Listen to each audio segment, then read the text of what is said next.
Hi, good morning, everyone. Welcome back to the series of all about English. Kate, C-A-T-E, Kate அப்படின்னா C-A-T cat. அதில் ஒரு ஈ சேர்த்தா கேட்னு படிக்கணும்.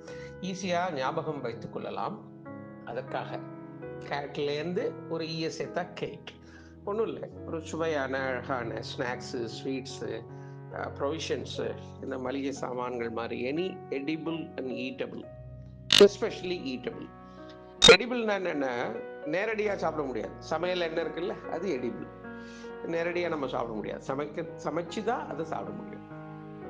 அதுபோல் சமைத்து சாப்பிடக்கூடிய, சமைக்காமல் அப்படியே சாப்பிடக்கூடிய ஸ்வீட்ஸ், ஸ்நாக்ஸ், இதுக்கெல்லாம் இந்த கேட்னு சொல்லலாம். எஸ்பெஷலி கேக்கு வகைரா அதை சொல்லலாம். அப்போ அதுக்கு மீனிங் என்னன்னா, dainty or a choice food, ஒரு வகையான உணவு, தேர்ந்தெடுக்கப்பட்ட உணவு.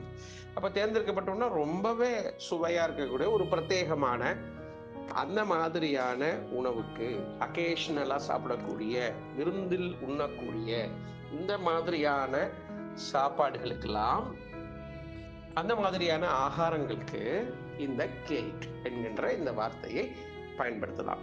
Example, visited the victualler to purchase some cakes. The victualler அப்படின்னா என்னன்னா, அது விற்கிற இடம்.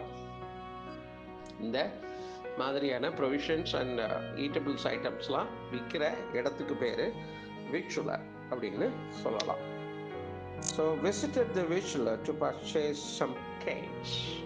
கொஞ்சம் சாப்பிட்ற ஐட்டம், அதுவும் பிரத்யேகமான ஐட்டம், ஒரு சில அக்கேஷனுக்கு மாத்திரம் சாப்பிடக்கூடிய பிரத்யேகமான ஒரு ஐட்டத்தை வாங்குறது.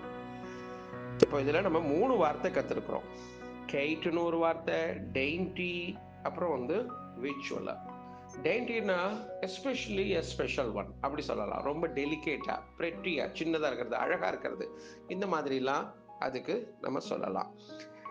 கேட் என்கின்ற வார்த்தை சாப்பிடுற பொருள், எஸ்பெஷலி ஒரு சிறப்பான நிகழ்வில் சாப்பிடக்கூடிய பொருள், ஆன் ஏ ஸ்பெஷல் அக்கேஷன், அதை கேட்டுன்னு சொல்லலாம்.